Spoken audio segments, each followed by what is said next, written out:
Hey guys, and welcome to day 4 of our experiment here of opening one figure a day for as long as we can imagine. And today our figure is inspired by this week's release of Revenge of the Sith for the 20th anniversary. Now, Revenge of the Sith was not released in April. It was released in May of 2025, but I'll take it. Theaters will probably be pretty packed in May when they would probably want to put it out on the actual anniversary. And today we're calling this Retro Wednesday because we're going with the Retro Collection General Grievous. You can see this came out last year, and this was the box set that included 3 figures from episode 2 and 3 figures from episode 3, and one of them was General Grievous.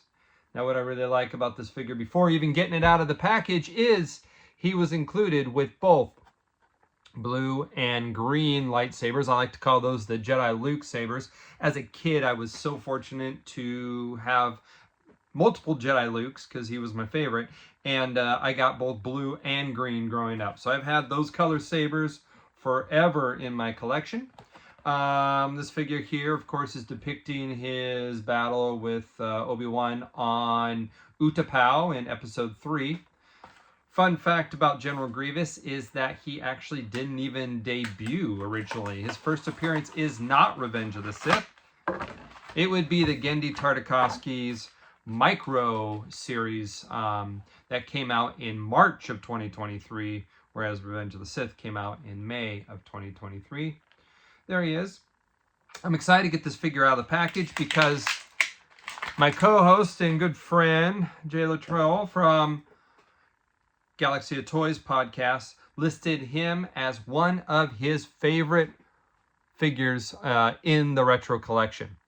And so, as you can see here, he does a really nice job of looking pretty normal here, looking like he only has 2 arms, but the arms do come out, and he is quadro-limbed. Quadro-limbed? I don't think that's a word, but we're going with it. So with the Retro Collections, of course, as the package says here, the Star Wars Retro Collection is inspired by the 1970s Star Wars figures and features original figure design and detailing. Continue your collection from the galaxy far, far away. So because they are inspired by the vintage collection and are the actual vintage figures, some of which I have back here in cases. I've started to put a few of them up. I haven't continued them yet, though.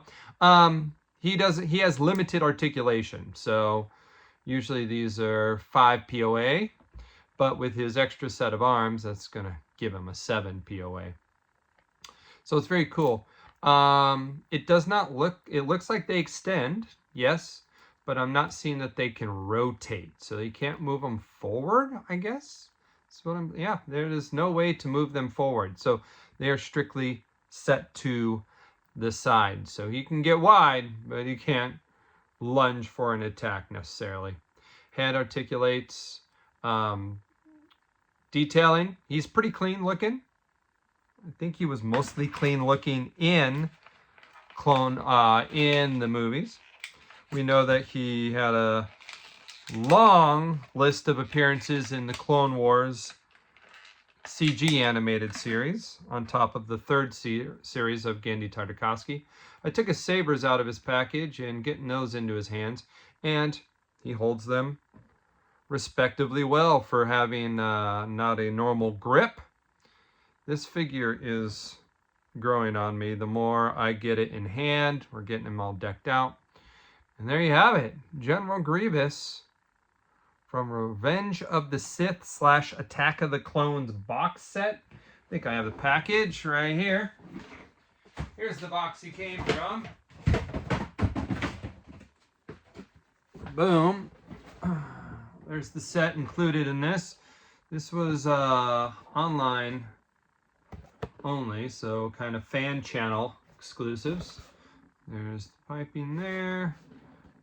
All different shots from what's on the card back, so just, and the bottom. So yeah, here we go. General Grievous, because of Revenge of the Sith anniversary, Pretty awesome. Are you guys going to Revenge of the Sith? I know my son and I have tickets for this Friday night, the 25th. And yeah, what a week for Star Wars. Yesterday we had our Andor episodes. This week we get a movie in the theaters. Can't beat it. Until tomorrow, guys. Have a good night.